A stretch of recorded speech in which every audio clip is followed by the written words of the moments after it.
Hello and welcome, everyone.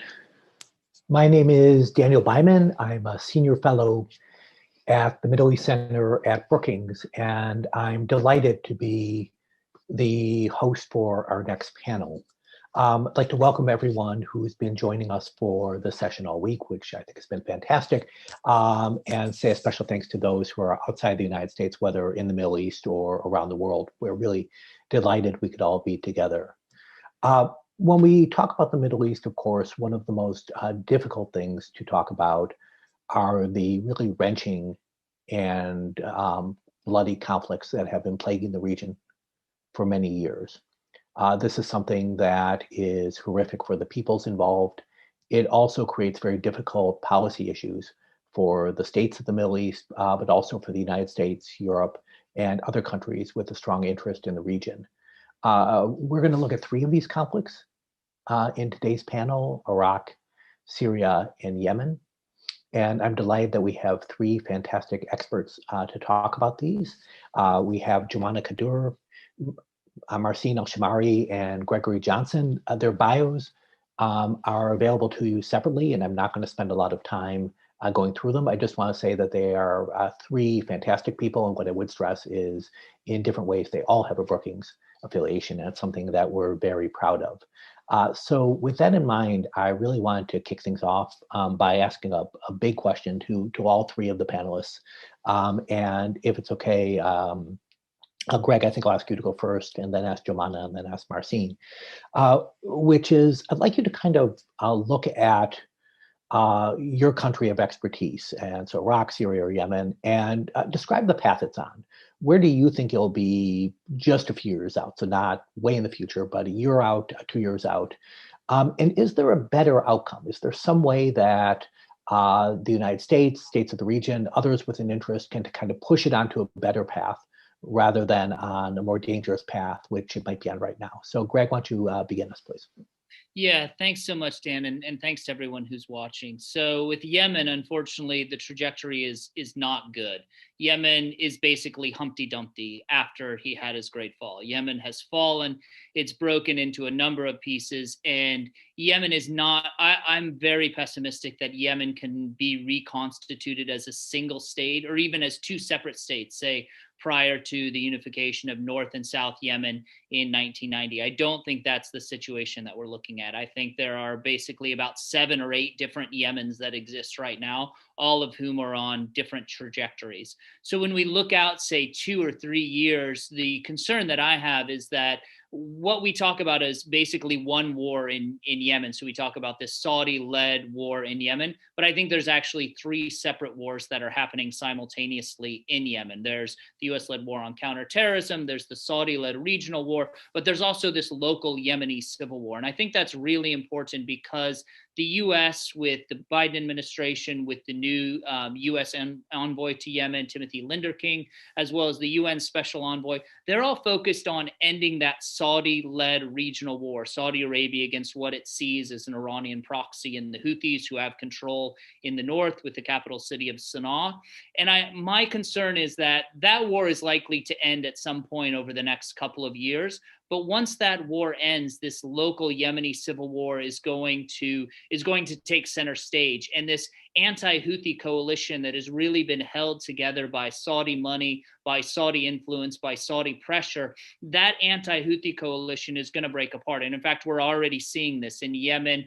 President Hadi, who lost his capital of Sana'a in 2014 to the Houthis, he lost his temporary capital of Aden to a southern secessionist group in 2019, the Southern Transitional Council. There's a group on the Red Sea coast, Tariq Saleh, that used to be affiliated with the Houthis, but now is fighting the Houthis on the side of the Yemeni government. But this government anti-Houthi coalition is very fractured, very fragmented, and is likely, once the Saudis withdraw, and I think the Saudis are looking for an exit in Yemen, once the Saudis withdraw, that coalition is going to collapse. You're going to have all these different armed groups, these different warlords that are trying to hold and seize as much territory as possible. And the situation in Yemen is such that no one group has enough guys or guns to force all the other armed groups in the country to submit to their vision for the state. But all of them, or almost all of the armed groups, have enough men, have enough guns that they can act as a spoiler to any sort of a national reconciliation. So what I think the U.S. can do is, I think the U.S. is doing what's right at the moment. That is, they're working very hard to end this Saudi regional war that I've talked about. What the U.S. needs to do is not declare victory once the Saudis withdraw, but actually work on ending the local Yemeni civil war. Because if that Yemeni civil war is not ended, then Yemen is going to fracture and fragment. Humpty Dumpty is not going to be put back together. And that's going to raise a number of concerns for U.S. national security, from a humanitarian crisis that's already the worst in the world, counterterrorism threats, terrorist groups that sort of thrive in these cracks, as well as shipping lanes along the Red Sea shipping corridor. So I'll sort of end there, but that's the pessimistic view from Yemen. Unfortunately, that is a depressing beginning, although it sounds like it's, you may even be relatively optimistic given some of the writings you've done on this. Jomana, please go ahead. Thank you, Dan. It's great to be here with you and among the other panelists. I will, present a very brief picture of what Syria looks like today, just because I think it's very hard for most people not to know what Syria looks like. But then I'd rather spend a little bit more time talking about the U.S. And its role. So, like Yemen, Syria is an incredibly grim picture. Economic challenges abound. There's a sanctions regime imposed by both the United States and the Europeans, unfortunately placed on an unresponsive regime that has no intention of capitulating. You have at least 13 million refugees and displaced peoples, civilians that are facing dire conditions both inside of Syria, and we've saw that this week the lira actually hit the worst ever that it's ever been. But they're facing dire conditions both inside of Syria as well as in neighboring countries where many of them are undocumented and are facing hostile governments. And you have a humanitarian situation that is completely out of control. And I'll go into that in a little bit. And then finally, we finally saw a verdict in Germany this week in the Koblenz trial that sentenced the first regime official for war crimes. I think he's going to serve about 4.5 years for the crimes he perpetrated. And many Syrians are disappointed that war crimes are, crimes have been perpetrated, and yet the man is only going to face 4.5 years in prison. But nonetheless, I think it's the first of what we hope to be many future trials for at least some regime officials for what they have done. But I think the road to pinning any of this on Bashar al-Assad is still a long way to go. So that's basically, a bird's eye view of where Syria stands today. Now, in terms of the United States, I think Syria is a conundrum for US policymakers because it's complex. And frankly, I think most policymakers would rather not deal with it. But I do believe that Syria is a paradox for this administration. Many of the individuals that have joined the administration have stated on the record that they believe Syria is sad, it's tragic, yet that they do not think it's a priority for the United States. And that the reality is that despite the fact that we would rather declare Syria a non-priority, I think Syria goes to the heart of every major stated objective in the Biden administration. And that's namely, great powers competition, strengthening multilateral institutions, and effectively addressing Iran. I'd like to go into these, Dan, but I don't know if you want me to come back to them later or to continue now. Why don't you continue now for a bit, because this is such an important conflict, please. Sure. So, on the issue of great powers, according to National Security Advisor Jake Sullivan, the Biden administration is committed to addressing the challenges posed by the rising great powers. And that includes, obviously, China and Russia. And most will agree that it was the Syrian theater that Russia exploited to achieve its global resurgence that we've seen over the past decade. Last week at the Munich Security Conference, President Biden was very, unequivocal in his condemnation of Russia's activity. And frankly, that was something that President Donald Trump neglected to address during his time in office.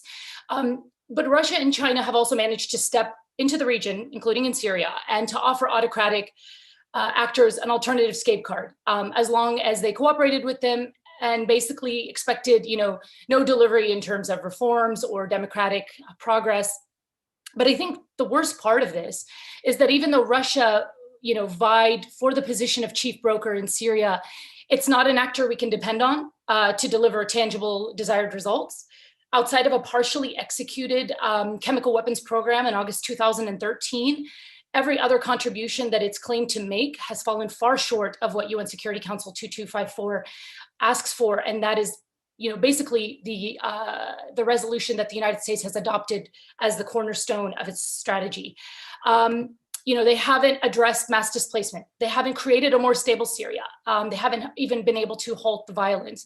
And so I think, when the administration is looking at the great powers component of this, it's important to know that they are going to have to look at Russia, and Russia's involvement in Syria is an important part of that.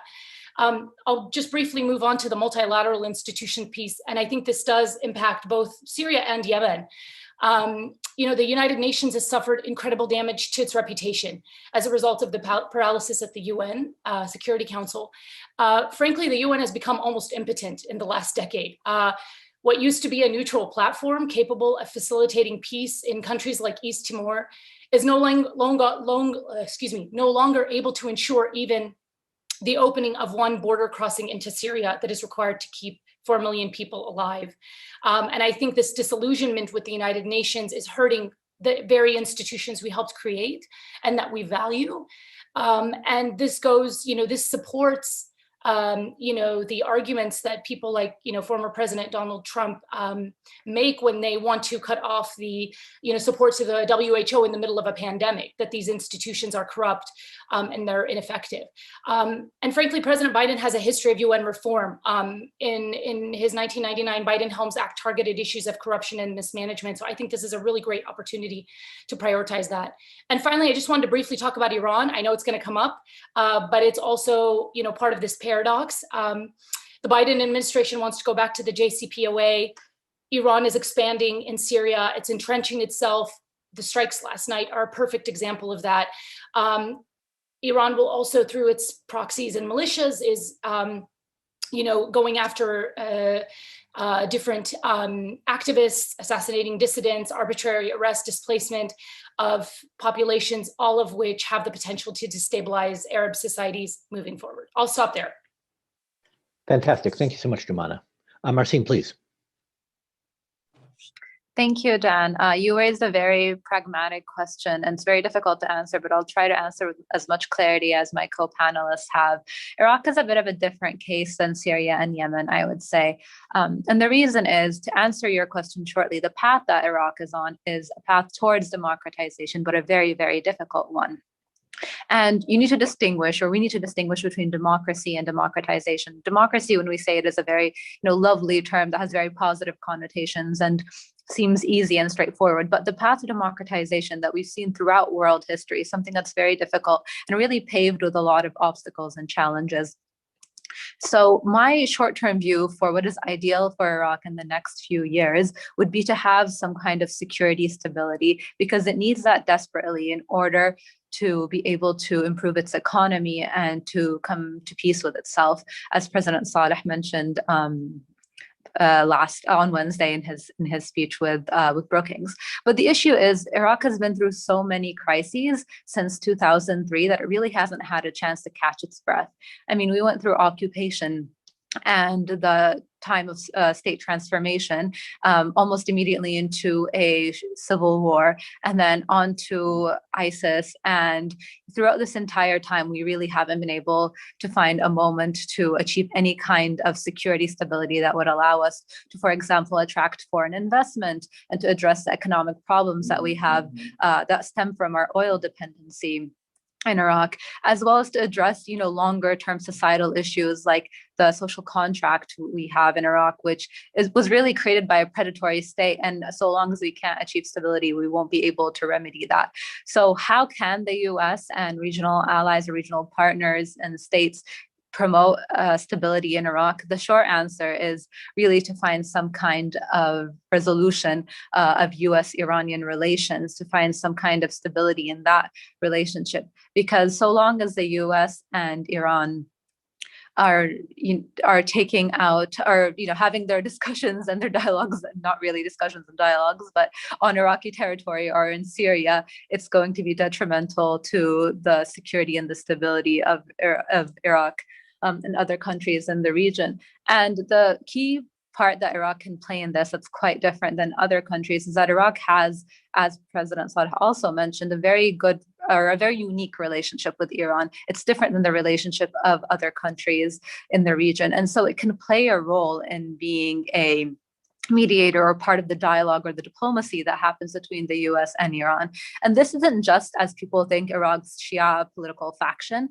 It also includes other political factions, including the Iraqi Kurds, who have a working relationship with Iran. So there's all this potential that can be harnessed towards mediation, towards dialogue, towards a resolution of the conflict that has played out on non-Iranian and non-American soil. And as Suzanne Maloney said on Monday, the priority of the Biden administration in the relationship with Iran is to work through diplomacy. And I think Iraq can play a major part in that diplomacy. I'll stop here for now. Thank you very much.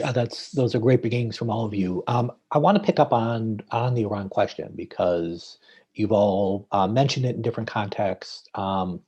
If for those of you in the audience who have heard Secretary Esper before this, he said a priority for the United States should be getting all U.S. regional allies to work together against Iran. And in very different ways, Iran is active in all three conflicts. And as I'm sure everyone knows, the United States recently, in response to attacks on U.S. contractors in Iraq, attacked Iranian-linked groups in Syria, right? So these conflicts are very much overlapping. And Marcin, I think I'll start with you because you were ending on the Iran point. Can you talk a little bit more about what Iran's influence is in Iraq? How much does Iran control things? We hear very different kind of descriptions of this, but also is there an effective way for the United States to push back on this? And if so, how much should the United States do this?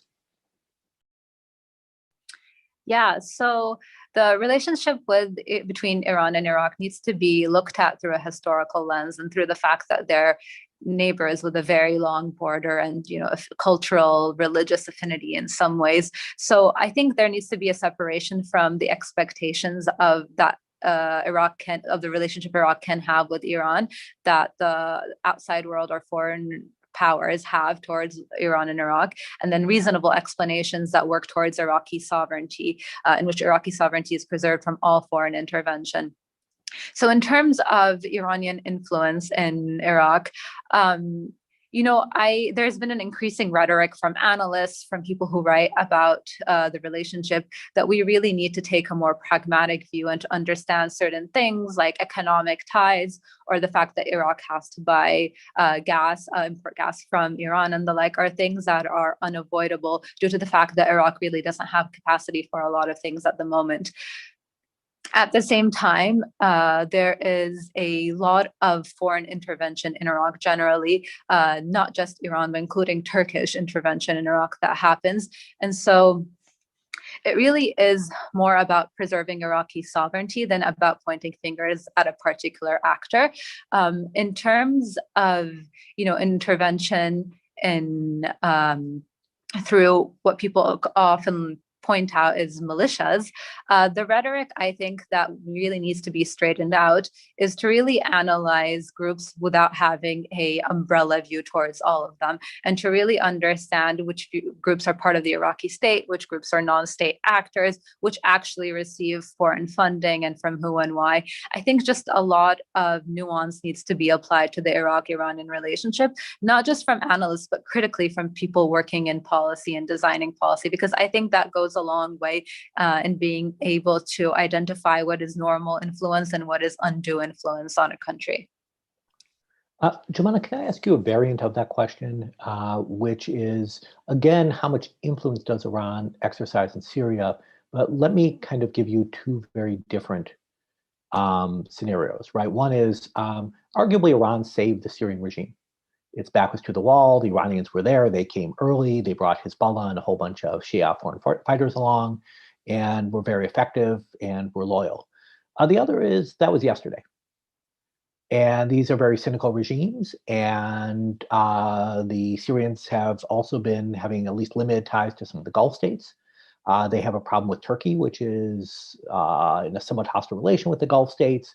And that normalization in the Arab world will actually require the Syrian regime to move away from Iran, at least to some degree.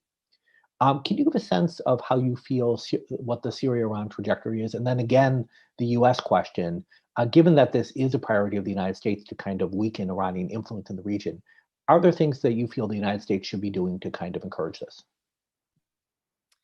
Well, these are all good questions, Dan. Listen, on the, of course, you would say that, that was yesterday, but I most definitely don't think Iran views it that way. I definitely think that Iran has much more sway over the actions of the Syrian regime than Russia does, although Russia is sort of the less toxic, more agreeable face of the regime on the international stage.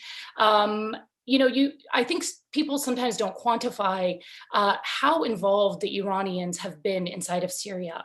There are estimates that over 60,000 Iranian-backed militias have been in Syria since the beginning. That's almost the largest foreign invasion of any army, barring the US Army in Iraq, in that neighborhood. It's not a small number. And that number, and there are people who obviously follow militia movements much closer than I, so I won't claim to be an expert on that.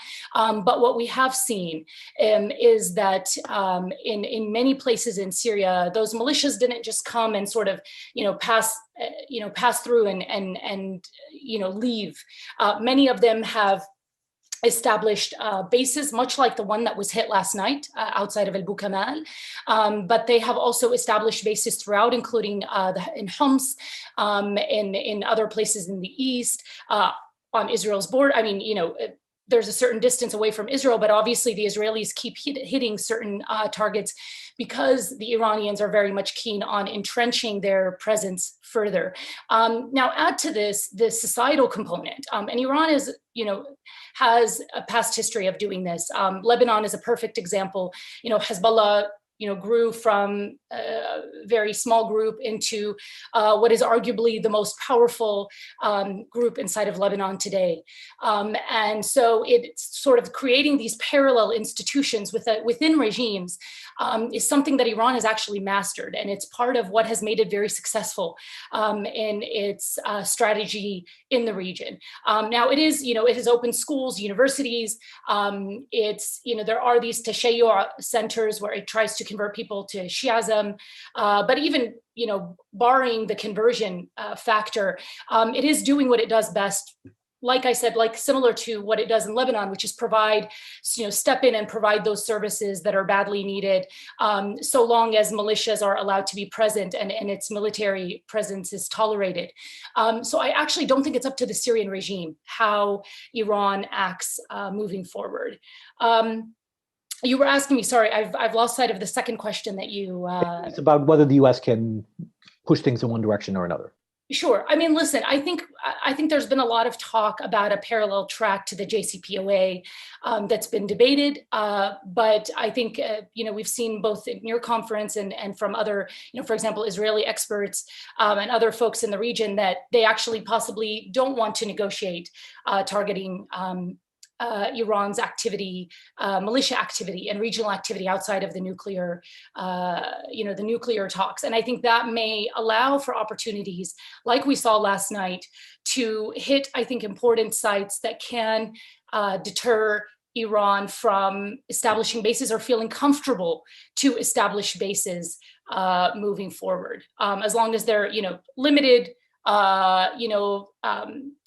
very limited strikes, or limited pushback on that activity. I think that kind of deterrence can go a long way. I think the Israelis are already doing it, and we obviously did it last night. Thank you, that's great. Greg, if I can shift over to you with regard to Yemen.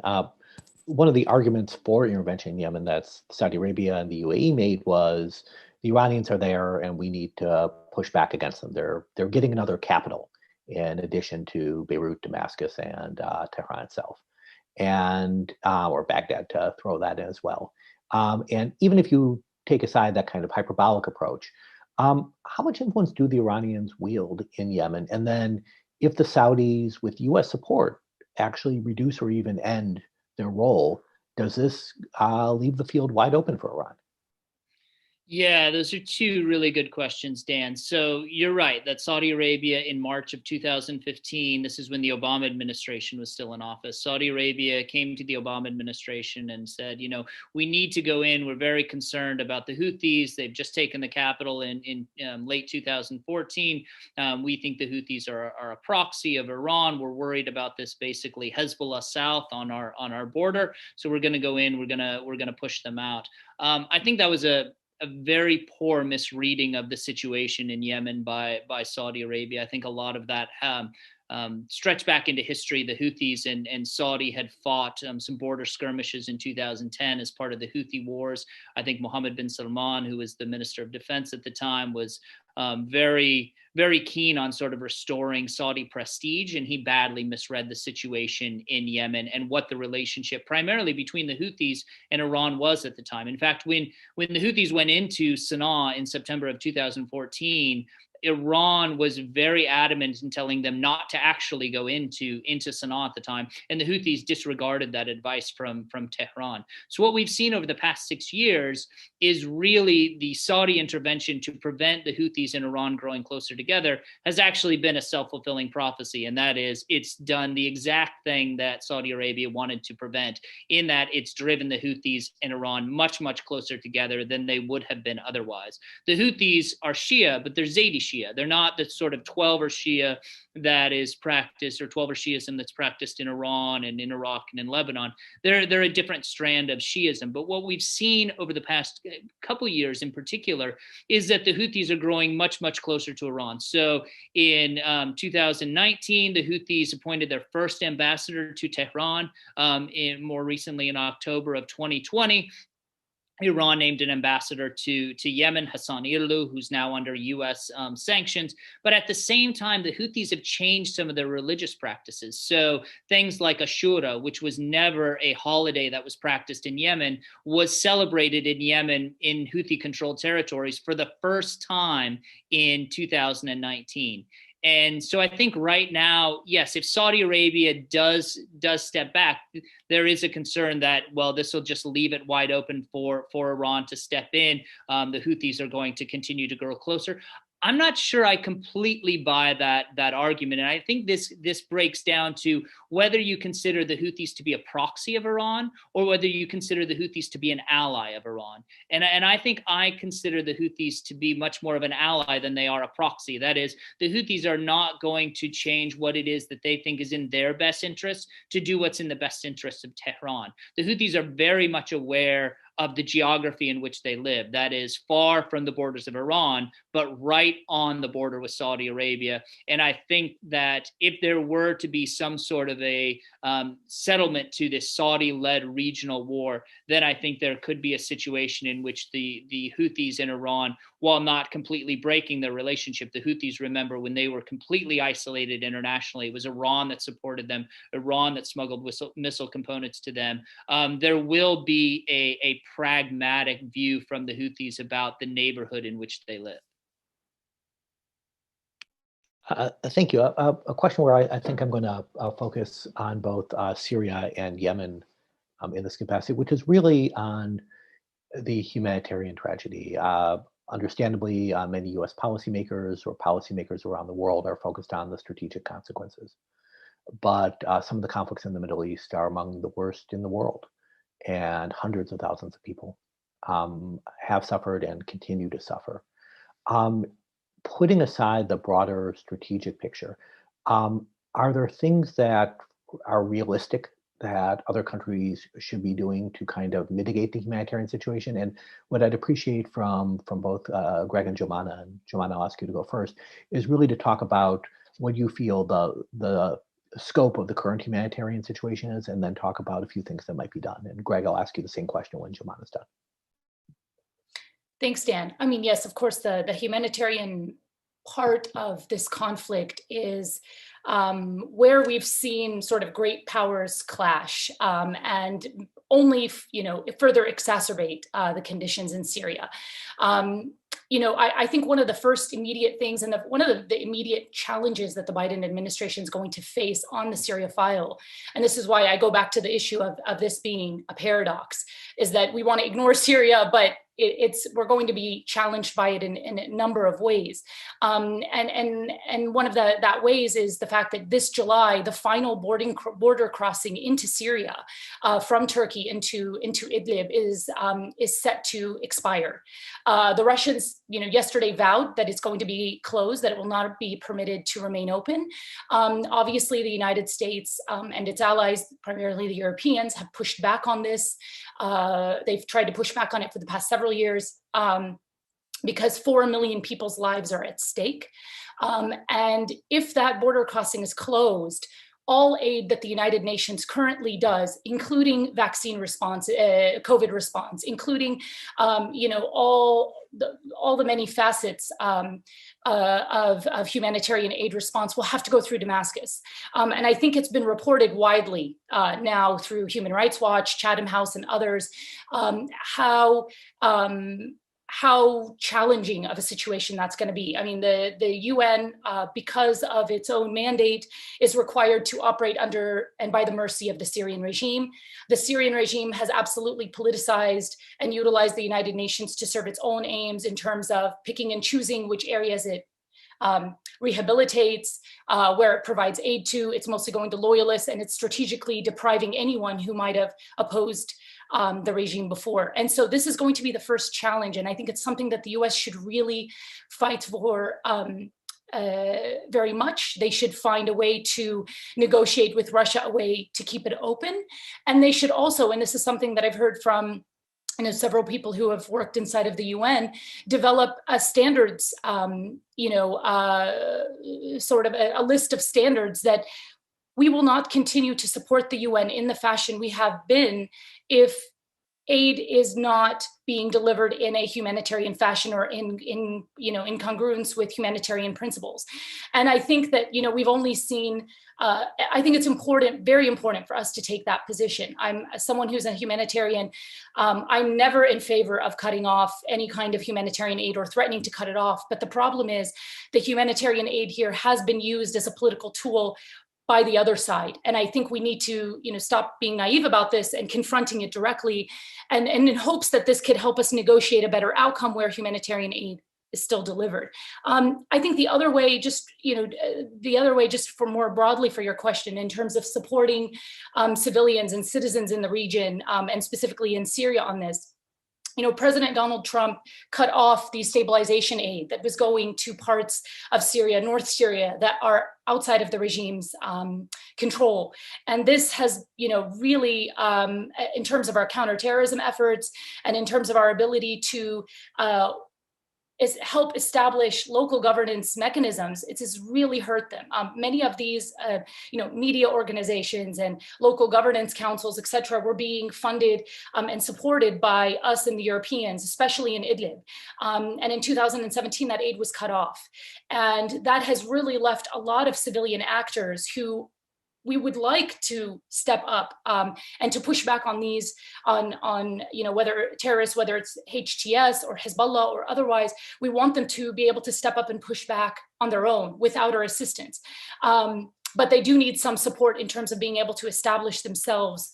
And I think it was a very counterproductive move that President Trump did at the time. And I hope that that's something that, this administration will take to heart. I think those kinds of initiatives are also translatable in the Lebanon context, or can be, as well as in, possibly Yemen and Iraq, which I will, leave for Gregory and Marcin to address. But these are some of the things that I think should be revisited by this administration. Thank you. Before I turn it over to Greg, I should have noted that we're going to have the last 10 minutes be questions from our audience, and please submit them via Twitter to hashtag US Middle East. Okay, Greg, really the same question to you as applied to Yemen. Yeah, so I'll just give you sort of three brief aspects on the humanitarian situation in Yemen and then talk about what can be done. So the UN calls Yemen the world's worst humanitarian crisis, I think with good reason. Yemen's economy is broken. So in 2016, President Hadi, against the advice of almost the entire international community, most international observers, split Yemen's central bank. So he basically took the central bank out of Sana'a and reestablished it in Aden. But when you break something that does not work particularly well to begin with, instead of having one functioning piece and one non-functioning piece, you have two not functioning pieces. And that's the situation right now. So Yemen has two economies. Over the course of the war, the Yemeni rial has lost a significant amount of its value. So that means that people's salaries have stayed the same, but of course they're able to buy much, much less. And this is driving a lot of the food crisis in Yemen. People can no longer afford food. They're going into debt to pay for food.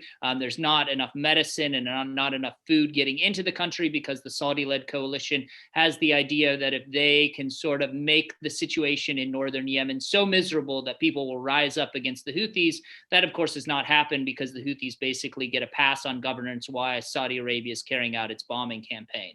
The Trump administration, similar to what Jomana just mentioned with regards to Syria, made a number of missteps in Yemen. That is, the Trump administration cut off aid that was going into Houthi-controlled territories because the Trump administration said, and the Trump administration was right, that the Houthis are manipulating this aid. The Houthis are using this aid to strengthen their own political allies on the ground. And they're basically using the Yemeni civilians under their control as a political pawn.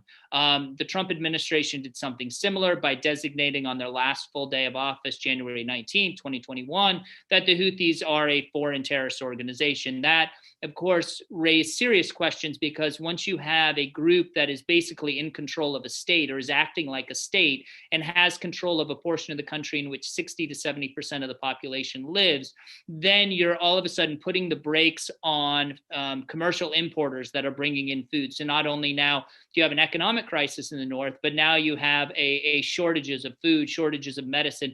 And it should be pointed out that the FTO designation, the Trump administration pulling out humanitarian aid from the north, none of this is impacting the Houthi leadership. The Houthi leadership is insulated from these sorts of decisions. They have enough food. They have enough medicine.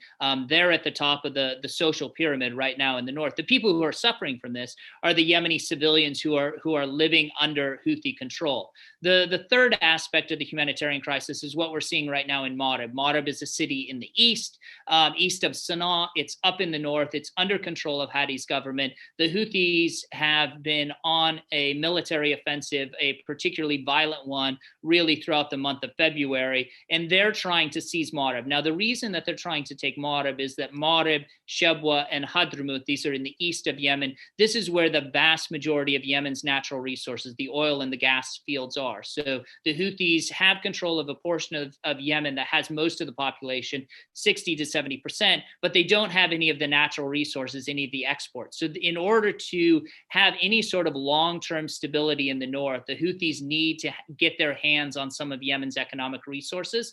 This is driving their military offensive in the north. But the humanitarian situation is that there have been a number of people that have fled Houthi-controlled territories over the past six years that are now IDPs in Marib. As this fighting is going on, those IDPs are now moving to other areas of the country, moving into Hadramaut or moving into Shabwa or moving into other places in the south. And that's having a knock-on effect because in most places within Yemen, services are particularly poor. The political situation is so unstable that to have this influx of IDPs is going to destabilize an already very, very shaky situation in the south. So that's just a quick snapshot of three aspects of what the UN calls the world's worst humanitarian crisis. What can be done about this? First and foremost, I think the US can use its leverage, which it's doing right now, to end the Saudi-led regional war. Because once you end that war, then the sort of some of the limitations on what's able to be brought into the country will open back up. Right now, for instance, the Houthis control the port of Hodeidah on the Red Sea coast.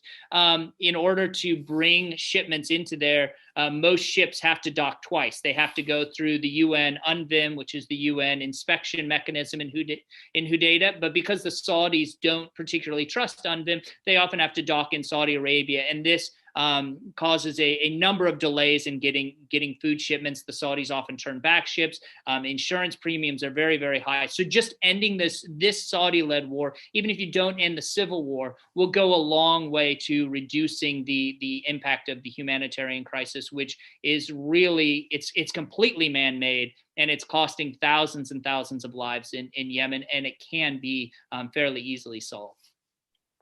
Thank you. I want to shift our focus a little bit.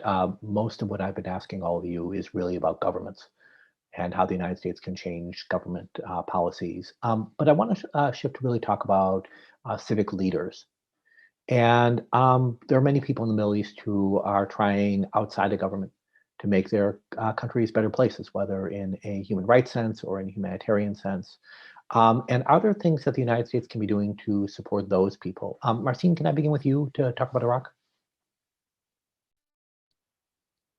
Yeah, so Iraq's civic leaders, I'd say we have a small contingency of what we call scholars and analysts who, keep the world informed, whether in Washington or in London and the like. But I would say Iraq's strongest civic leaders and the ones that would be most accepted by the Iraqi public are going to be the ones who are in Iraq. And one of the issues that we faced with Iraq, unfortunately, since 2003 is that there really hasn't been a lot of charismatic leadership that can pull the country together and have a unifying nationalistic message. And for that reason, we've oftentimes had to look towards what would appear to be non-traditional leaders in times of crises. So for that reason, that's why frequently, anytime something would happen in Iraq or there would be moments of instability, the Iraqi public would look towards a local figure with authority. And that would usually be Grand Ayatollah Sistani in Iraq, who's had a long history of being asked to get involved, most recently, through the sermons of his representatives to the protest movement that happened. As for what the US can do, generally, I think there's two things that pour towards democratization ultimately in a country, and that's education and freedom of speech and the ability to operate. And so with regards to education, I think one of the domains in which the international community can help Iraq is to promote its education, which has been lagging in the last few years, and which really is going to set a standard for its future, and it's going to determine its future leadership and its future civic leaders. And so I think to develop leadership, we really need to have an investment in education. And that happens to be an uncontroversial field to promote, particularly since we have a lack of schools here. Students, particularly in the South, which had a lot of protests in the past, due to protests and COVID, had missed an entire year of schooling. So that's one of the things that I think goes towards leadership. And the other thing is freedom of speech and freedom to operate. And unfortunately, we see that to be a bit on the decline in Iraq lately. Immediately after 2003, we had this dramatic shift from a totalitarian state in which you couldn't voice an opinion on anything, and then to a sudden freedom to say what you wanted to say. I mean, to this day, you can go around in Iraq and say things about the prime minister if you want.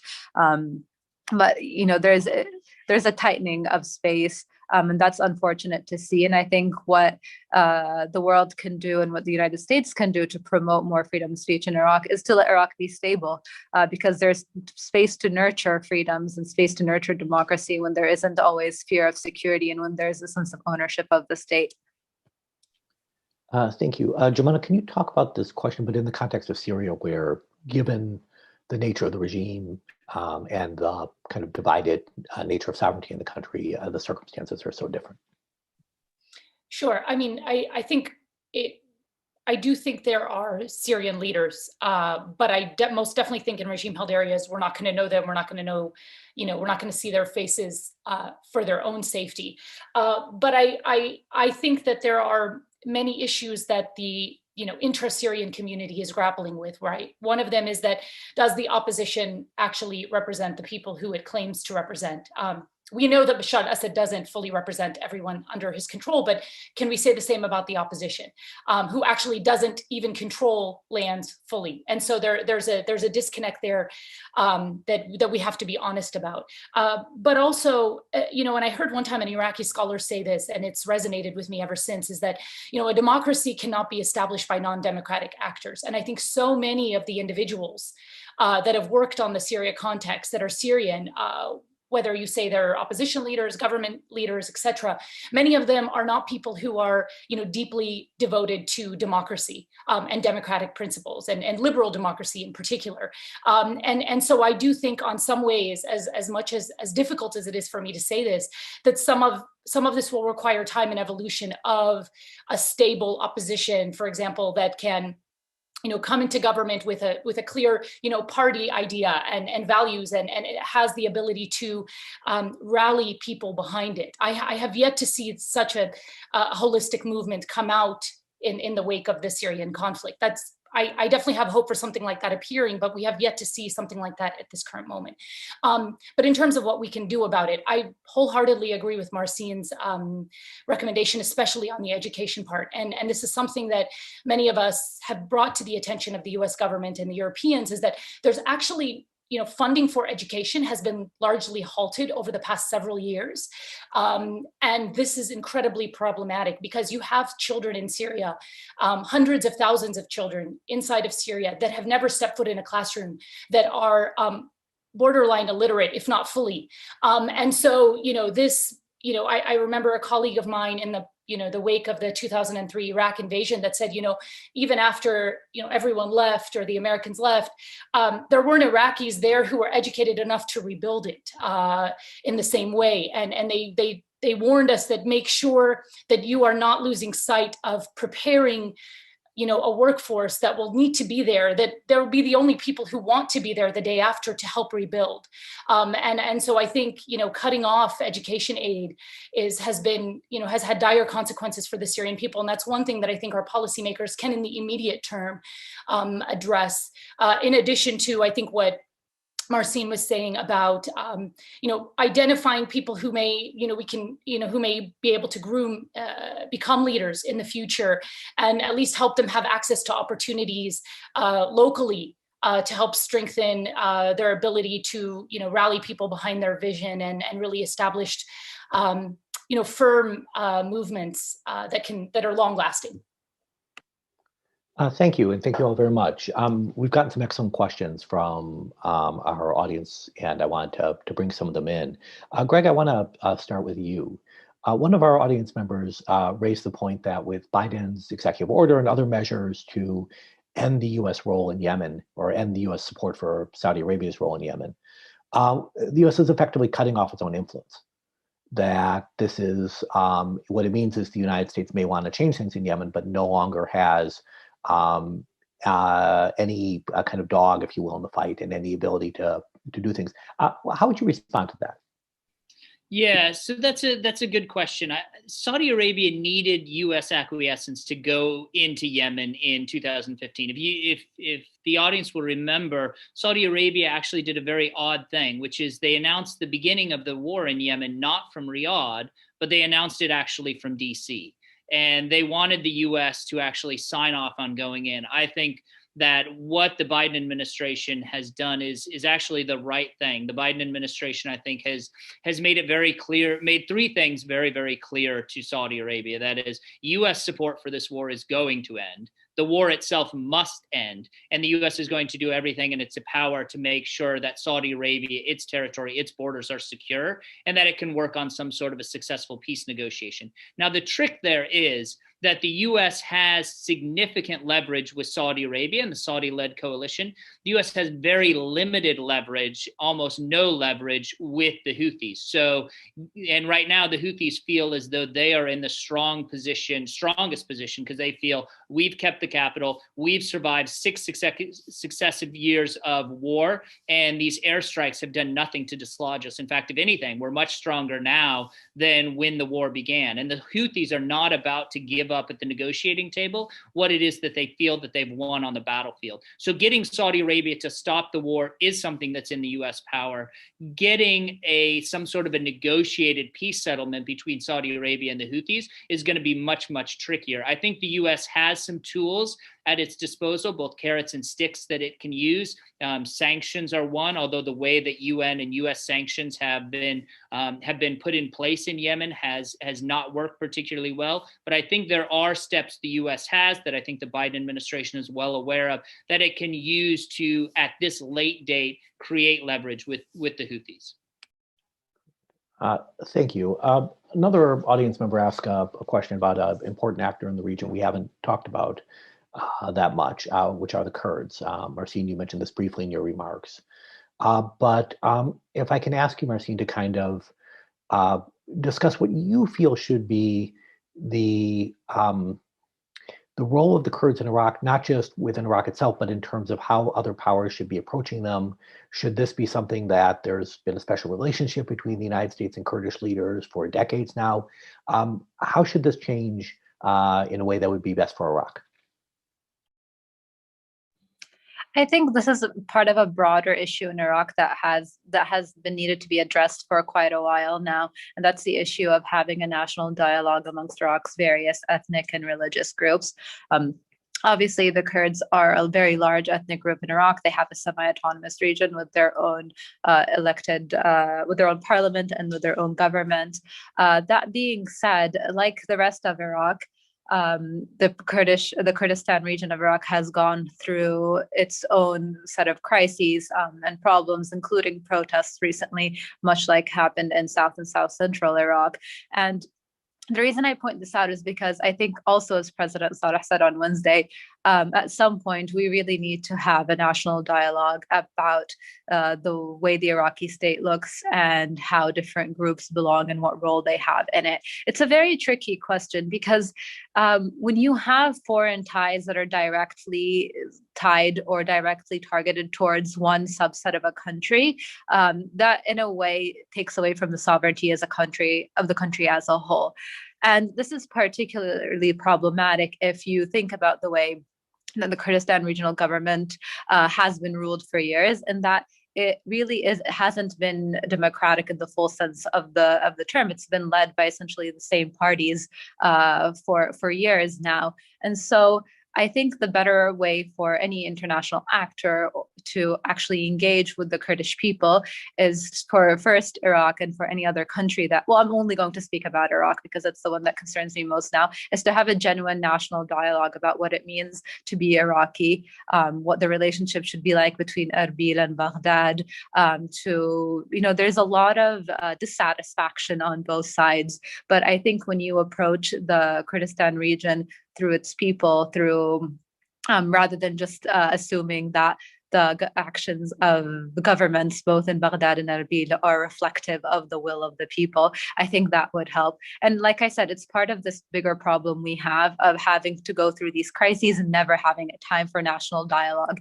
I mean, Baathism ended, and we never really had a dialogue about what post-Baathist Iraq looks like and what happens to people who are implicated in the former regime. We sort of just trudged on, and then we had a sectarian war and did the very same thing without thinking about what it means. And the problem now is that we might do the same. We look like we're about to do the same with the Daesh war.